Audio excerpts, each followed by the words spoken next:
She stepped out of the dark.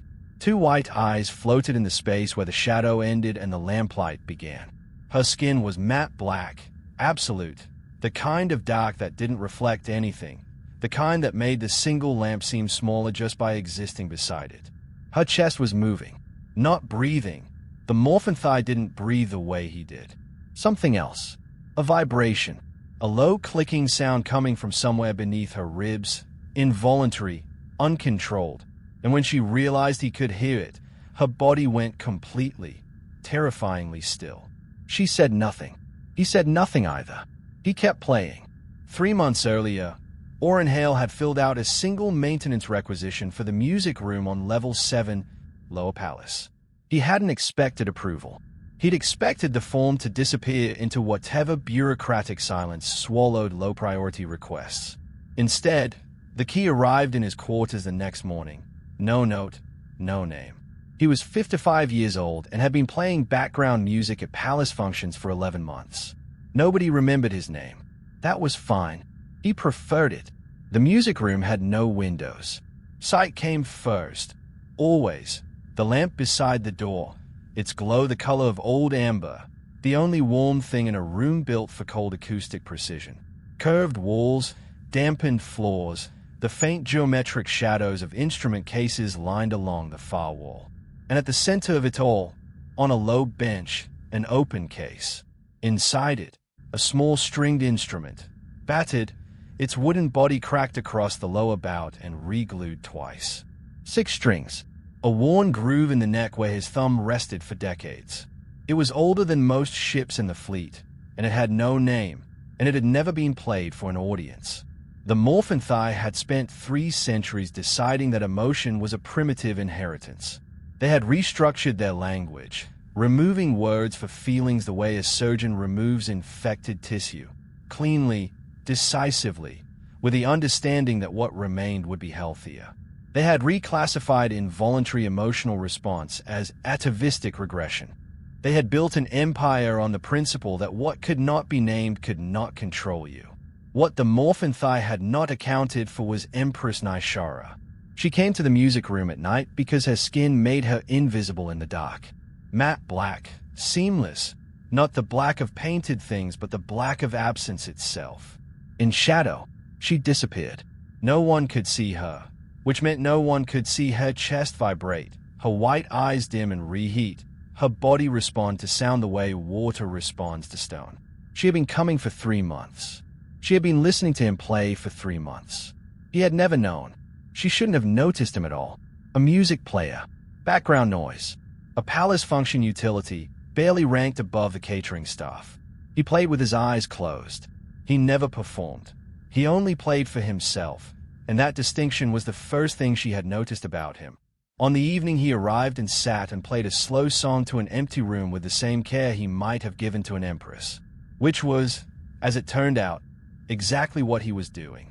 The Morphinthai had a documented biological response to stimuli the species had no linguistic category for. The eyes went fully white, solid and blazing, all pupil and iris consumed by light. Once in a lifetime, an overflow response, occurring only when the processing load exceeded every available framework simultaneously. It had never happened to Nishara.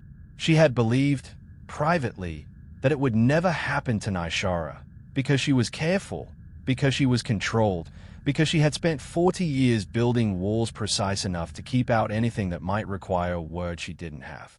She had not anticipated a 55-year-old man playing a dead colony's lament to what he believed was an empty room. He came every night. Lamp on, case open, instrument out, bench, eyes closed. And then the sound, low and unhurried, notes that didn't announce themselves but simply arrived, the way grief arrives, the way warmth arrives, without permission. She stood in the dark corner and let it happen to her. She had no other word for it. Something happened to her every night, and she had no word, and the only response her body could produce was a clicking. Deep, involuntary, a chest vibration that the Morphinthai Medical Archive classified as a vestigial emotional vocalization, extinct, a relic of the species they had deliberately stopped being 400 years ago. She had produced it, the first time, On his third night here, a single click. She had pressed her hand flat against his sternum and held it, horrified. And the clicking had stopped, and he had kept playing, and she had breathed for the first time in months. She came back the next night, and the night after that. Beneath her station was too simple a phrase for what he was. He was below the concept of station. He was below the architecture that the concept of station required. He was a maintenance requisition, and yet she had spent 11 nights standing in the dark choosing, each time, to stay. The night everything broke open, he played a lament, something from a colony that no longer existed, a slow and patient piece that moved through the acoustic chamber like water moves through stone, not breaking it, just finding every hollow. She was in the corner. She was still. Her chest was vibrating. Then it wasn't a click. It was louder. She couldn't stop it. He stopped playing. Silence. She clamped down, pressed her palm to her sternum, held herself very still the way she had learned to hold still when things became too large. The clicking stopped. The room held only the absence of his music, and that absence was worse than the sound, and her chest vibrated again, harder, because the loss of it was a thing she had no word for either. He started playing again, softer, slower, tilted.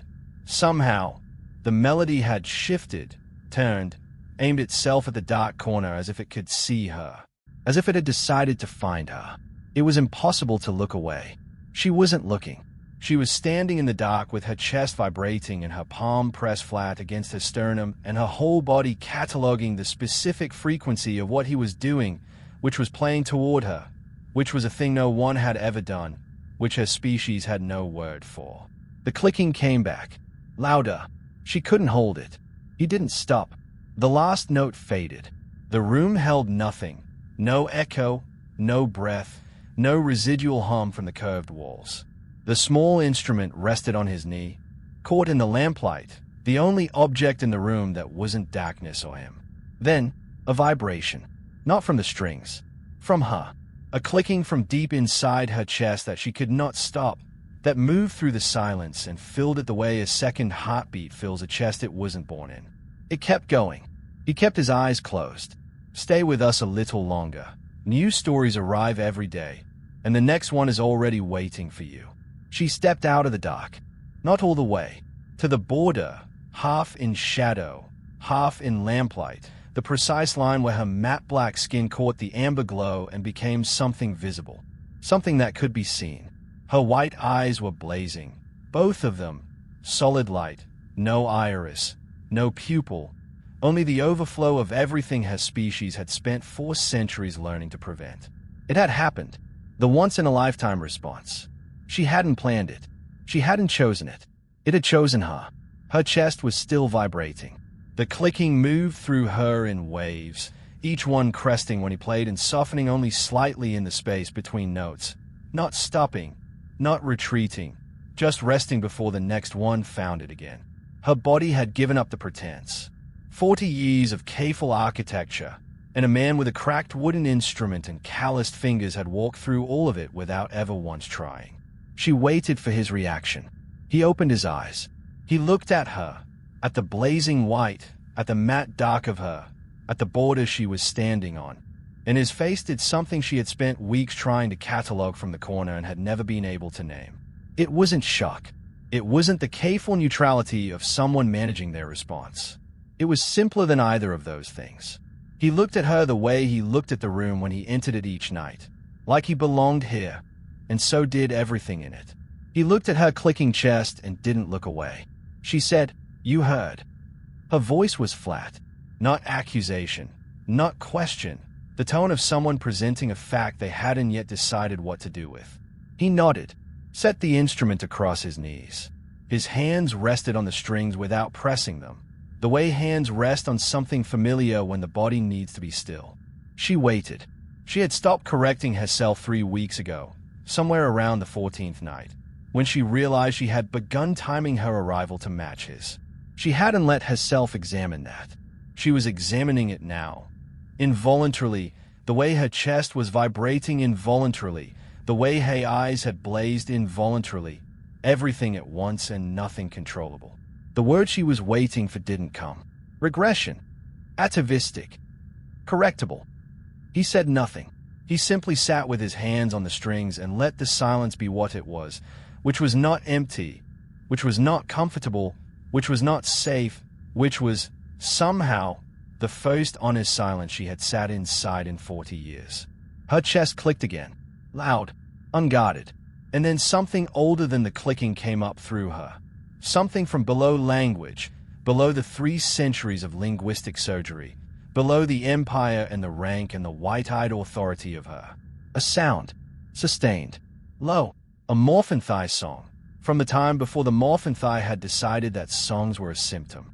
She heard it leave her own body and had no framework for what it meant to produce it.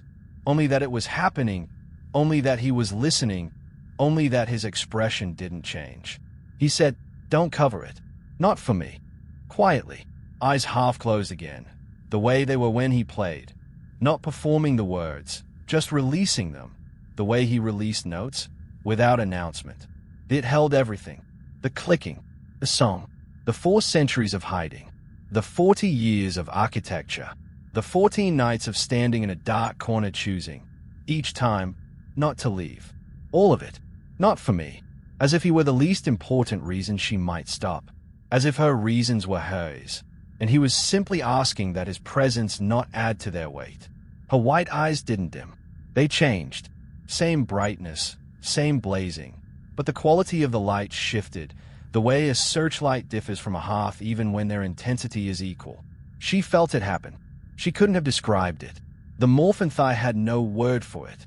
His lullaby was later transcribed, analyzed for hidden codes by 3 separate intelligence divisions, and found to contain nothing but kindness.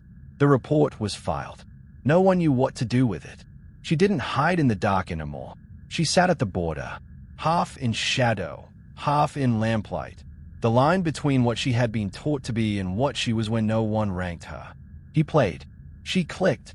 Sometimes the older sound came up too, the deleted song, and she let it, and he wove his melody around it without commentary, without ceremony, the way he had done on the first night she had been heard.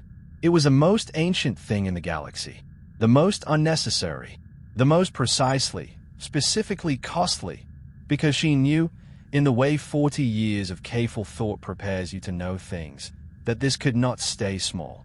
A bond formed here, in this windowless room, between an Empress and a maintenance requisition, and it would not remain the secret of a darkened corner. Nothing she was ever involved in stayed small. That was the cost of being what she was. Connection, for her, would eventually be witnessed. Witnessed meant political. Political meant the kind of correction she had spent 4 centuries in her species' history learning to apply to exactly this kind of regression. She came back anyway. Before he arrived one evening, she placed a hook on the wall. Small, at the precise height where he set the instrument down when he entered. She didn't leave a note. She was gone before he arrived, back in her shadow, watching. He saw the hook. He looked at it for a long moment.